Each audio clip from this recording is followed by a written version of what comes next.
तर हा आहे भाई आणि जो गेला होता बाहेर. तर ह्याला घेऊन आपण निघालो आहोत रक्षाबंधन पार्टीसाठी आणि हे सगळे भाऊ मिळून आपल्याला पार्टी देणार आहेत. सो आता आपण ग्रँड सेंच्युरी रेस्टॉरंट मध्ये आलो आहोत आणि खूप गर्दी होती आज. तर आधी आपली एक गाडी गेली होती आणि हे इथं वेटिंगला आहेत कारण रक्षाबंधन असल्यामुळे खूपच गर्दी होती.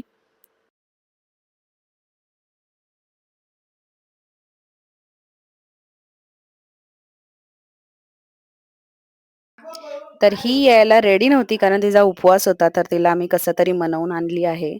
तर या सणाच्या निमित्ताने आपण सर्व बहीण-भाऊ एकत्र येतो, एकमेकांची मस्करी करतो, सेलिब्रेट करतो आणि वर्षानुवर्षे या आठवणी आपल्यासोबत जपून ठेवतो.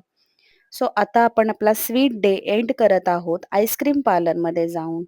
तर आजची ही चर्चा न संपणारी होती कारण सगळे एकत्र भाऊ-बहीण आले, की डिस्कशन, मजा-मस्ती संपतच नाही. तर तुम्हीही तुमचे रक्षाबंधनचे स्वीट मोमेंट शेअर करा.